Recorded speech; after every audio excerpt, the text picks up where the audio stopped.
시청자 여러분 안녕하십니까? 유한타증권의 유동원 글로벌 인베스트먼트 본부장이십니다. 지금 글로벌 투자가 정말 중요한 타이밍이라서 조정을 받고 있어서 최대한 도움이 될 수 있도록 노력하겠습니다. 글로벌 쪽에 워낙 전문가시기 때문에 우리가 글로벌 쪽을 보면 환율 문제가 항상 계기되지 않습니까? 요새 환율이 좀 많이 요동치는데요. 환율부터 좀 진단해 주시죠. 네. 지금 선진국이냐 신흥국이냐 포트폴리오 구성에 있어서 걱정들을 좀 많이 하시거든요. 네. 그래서 지금 환율의 움직임이 이걸 결정하는데 굉장히 중요합니다. 특히 달러 지수의 움직임인데요.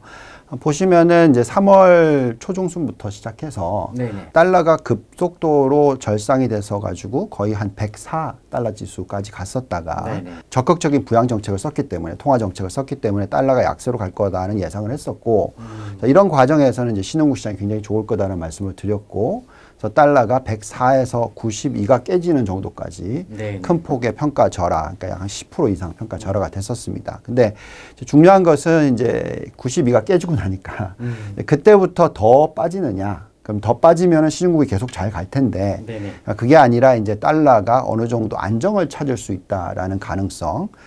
그래서 92에서 지금 벌써 많이 좀 올라왔죠. 그래서 94.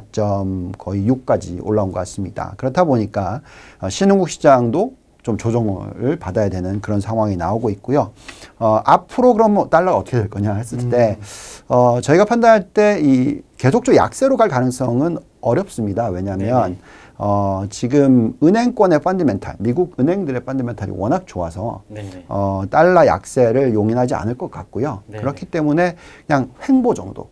그래서 92에서 한 96 사이 정도에서 아주 얕은 이 변동폭에서 네네. 안정적으로 갈 거니까 결론은 뭐냐면 그래서 선진국이냐 신흥국이냐 너무 복잡하게 생각하지 마시고 지금 투자를 달러는 안정적일 테니까 그냥 펀디멘탈에 맞춰서 투자하시는 게 좋겠다라는 말씀 드리고 있습니다. 네. 유 본장 말씀대로 한다면 이제 지금까지는 신흥국 시장이 통화적인 측면에서 좀 내리시 있었고 그러니까 앞으로는 이제 달러 가치가 안정을 찾는다면 결국 그 미국 증시 유 본장께서 이제 항상 말씀하시는 미국 증시 여기에 그 포트폴리오 비중을 좀 높여야 된다는 결론이 되지 않습니까? 그만 좀 말씀해 주시기 바랍니다. 그렇죠. 만약에 신흥국 비중과 선진국 비중을 놓고 봤었을 때 달러가 계속 약세로 간다고 감안하면 신흥국 비중 30%, 네네. 선진국 비중을 거의 한 70% 정도 들고 네. 가는 전략을 얘기해 왔는데 네. 만약에 달러가 더 이상 약세로 가지 않는다면 그러니까 시가총액 기준으로 정확하게 8대2거든요. 8대2. 예, 그래서 네. 선진국이 8, 신흥국이 2. 좀 더 비중을 예, 높이고 그런 정도의 포트폴리오 구성이 좋다라고 말씀을 드리고 있습니다. 네네. 근데 이제 방금 이제 미국에 대해서 질문해 오셔서 네네. 정말로 중요한 게 미국인데 지금 그나마 미국과 유럽이 괜찮아 보이는데요. 일본은 정말 지금 안 좋아 보이고요. 근데 미국 비중 중에서도 우리는 지금 선진국 비중 안에서의 미국 중에서도 성장주의주. 성장주 투자에 대해서 굉장히 중요하게 생각합니다. 또 아까 시가총액 말씀드렸는데 시가총액이 미국이 글로벌 시장에서 한 60% 정도 됩니다. 그래서 우리는 포트폴리오 안에서 미국 비중을 적어도 60%, 더 많이 가져가면 70% 정도까지도 가져가고요. 이 안에서 거의 뭐 대부분이 성장주 위주의 투자를 해야 된다라고 구체적으로 말씀드리겠습니다. 성장주는 뭔지 개인 투자자들이 미국 증시에 대해서 투자하는 사람들이 많으니까 그거가 결국 포트폴리오 구성 내용이 아니겠습니까? 네, 같이 좀 예. 조금 세부적으로 좀 말씀해 주시죠. 네. 네네. 자, 지금 성장주 위주로 얘기를 드리자면 네네. 사실 한국 증시도 비슷해요. 그래서 어떤 업종이냐면 우선 가장 먼저 올라오는 게 저희가 좋게 보고 있는 게 이제 신재생에너지 예, 쪽이고요. 그 다음이 이제 IT 업종. 예. 세 번째가 이제 IT에도 좀 더 세부적으로 들어가서 반도체나 반도체 장비. 그 다음에 네 번째가 바이오 업종. 그리고 다섯 번째가 전기차와 2차 전지. 예. 그리고 또 여섯 번째가 5G 업종. 일곱 번째가 사물 인터넷. 그러니까 대충 쭉 들어보시면 거의 한국도 지금 비슷하고요. 대부분의 성장주들이 이 4차 산업혁명 관련된 쪽이 되겠습니다. 그래서 혹시 그 신재생 에너지 이렇게 제일 먼저 꼽으셨는데요. 미 대선 결과가 혹시 바이든 쪽으로 그 이렇게 본부장님께서는 그쪽으로 이렇게 보는 시각에서 이렇게 보십니까? 사실 지금 너무 이 경쟁이 치열하다 보니까 정확한 답을 내리기는 어려운데 바이든이 당선이 되던 네네. 아니면 트럼프 대통령이 당선이 되던 네네. 시기적으로 좀 빨리 올라갈 거다 내지 좀 천천히 올라갈 거에다의 차이지. 네, 시기만 문제지 지금 말씀하신 순서는 네. 누가 대선 결과가 되든 관계없다. 그렇죠. 네네. 왜냐하면 그 지금 이 기후 변화, 네네. 환경 문제, 코로나19 사태 때문에 네네. 트럼프 대통령도 이걸 벗어날 수가 없거든요. 네네. 그래서 지금 같은 상황에서는 친환경 쪽으로 갈 수밖에 없는 추세가 될 것 같다라고 생각이 들고요. 다만 그래도 이제 오일 마니가 중요하다 보니까 좀 천천히 신재생 에너지 쪽으로 가겠죠. 예, 그래서 근데 이제 바이든이 만약 당선이 된다. 그럼 네. 바로 신재생 에너지가 굉장히 큰 폭의 이 업종 상승을 보이지 않을까라는 기대를 가지고 있습니다. 사실은 그 미국 증시가 선진국 증시를 대부분 차지하지 않습니까? 네. 뭐 지금 선진국을 구성하는 게 일본도 있고 네. 또 유럽도 있습니다는 지금 네. 일본은 스가 정부가 경제가 좀 안 좋을 거로 이렇게 보이고 그 유럽 쪽에 대해서는 어떻게 생각하십니까? 네. 다음 달에 이렇게 브렉스 문제의 최종적 문제도 있고 그래서 불안 요인이 있지 않습니까? 그래서 아마 미국 증시 쪽을 이렇게 유 부부장께서 포트폴리오에 굉장히 큰 비중으로 네. 이렇게 하시는데요. 그런 문제 좀 같이 결부해 주시기 바랍니다. 네.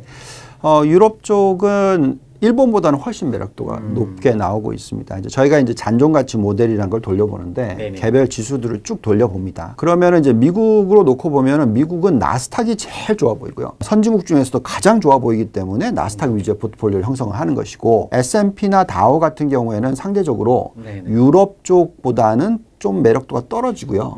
오히려 유럽 쪽에서 보시면 네덜란드, 핀란드, 네. 스페인 환경이라든가 농업의 강점을 갖고 그렇죠. 예, 예. 그래서 이게 지금 보니까 국가도 환경 쪽에 경쟁력이 있는 국가들 유럽 쪽은 굉장히 매력도가 높게 나오고 있어요.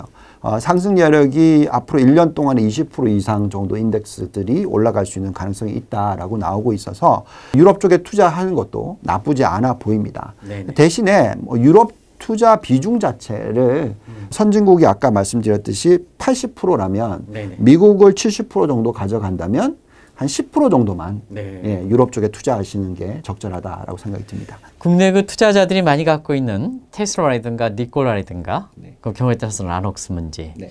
좀 파동이 있었지 않습니까? 이 문제에 대해서 본부장님이 좀 포트폴리오 차원에서 좀 말씀해 주시기 바랍니다. 사실 신재생 에너지, 전기차 이 부분은 정말 투자를 해야 되는 거죠. 네네. 근데 중요한 것은 이 옥석 가리기는 정말 중요합니다.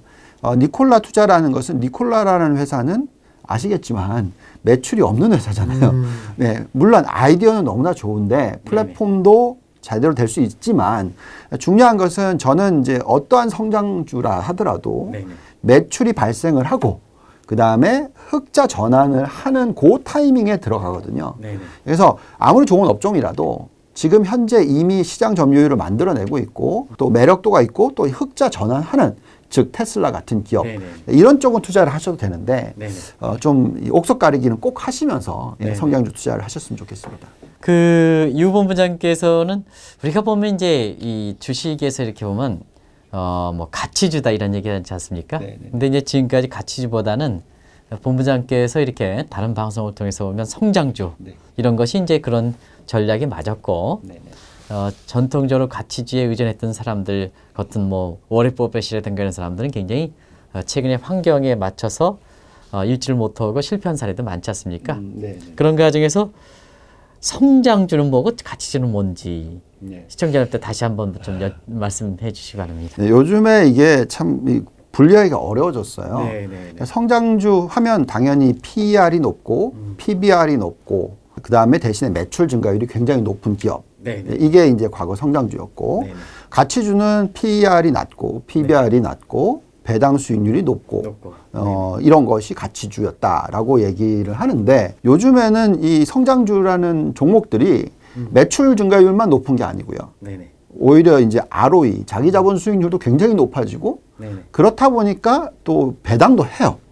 그래서 가치주인데 성장주 쪽으로 이렇게 가고 있고요. 요즘에 얘기하는 가치주라고 얘기하는 것은 정말 너무나 좀 소외된 업종에 저 PER, PBR이지 뭐 성장은 거의 찾아볼 수 없고 오히려 성장에서 매력되면 그렇죠. 저퍼지 같은 경우는 더 투자 매력이 떨어지지 않습니까? 그렇죠. 네. 그러다 보니까 제가 볼 때는 요즘에는 이 개념 자체가 좀 많이 바뀐 것 같다. 그래서 저는 항상 얘기를 해드리지만 PER이 높다고 해서 평생 PR이 높은 종목이 아니라 너무나 성장이 높아서 PR이 매년 막 20-30%씩 떨어지는 이익이 그 정도 늘어나서 또 마찬가지 PBR도 너무 높은데 한 1년이 지났더니 절반으로 떨어지더라. 이익이 북발류가 그만큼 1년 만에 2배가 되더라. 3년 만에 2배가 되더라. 이러면 사실 그게 성장주라기보다는 또 가치주로 또 변하거든요. 특히 애플 같은 종목. 그래서 지금은 그냥 개별 종목대로 어느 정도의 이익 증가율과 어느 정도의 가치를 가지고 있는지 먼 미래를 봤었을 때 그렇게 쳐다보는 게 좋을 것 같습니다. 마지막으로 여쭙겠습니다. 우리가 그 증시를 이렇게 보고 포트폴리오 할 때 항상 선진국 위주다 되다 보니까 신흥국지 좀 소홀히 되는 것 같아요. 마지고 신흥국이라든가 아니면 기타 이렇게 포트폴리오 구성할 수 있는 이렇게 상품 구성 이런 것도 함께 좀 말씀해 주시기 바랍니다. 굉장히 중요한 포인트 하나는요. 과거의 신흥국 그러면 중국이었어요. 근데 중국 비중을 지금 많이 줄이고 있고요. 오히려 지금 상대적으로 대만과 한국의 매력도가 굉장히 큰 폭으로 올라가고 있습니다. 그래서 포트폴리오 구성하는 데 있어서 신흥국을 한 20% 정도 들고 간다면 이 중에 절반 이상은 대만과 한국으로 가져가는 게 좋다라고 말씀드리겠고 관련 업종도 보시면 관련가 있죠. 반도체. 뭐 특히 반도체죠. 그래서 이런 쪽에 대해서 초점을 맞추시고 투자하는 게 좋겠고요. 그 다음에 이제 다른 자산으로 놓고 보면 저는 채권은 지금 너무 고평가되어 있다고 생각하기 때문에 들고 가지 않고요. 오히려 금을 들고 갑니다. 금은 지금 워낙 M1 증가율이 높게 나와요. 지난주 보니까 43%가 나옵니다. 이 정도는 뭐 역대 최고치고요. 이렇게 되면 통화의 가치가 떨어지기 때문에 절대적으로 금 비중은 전체 포트폴리오에 적어도 10%, 많이 가져가면 20% 정도는 들고 가야 된다라고 생각하고 있습니다. 재테크에 오늘 상당히 유 본부장의 내용들이 의미가 있는 이런 내용이기 때문에 다시 한번 이 방송을 보실 것을 권하면서 방송을 마치도록 하겠습니다. 고맙습니다.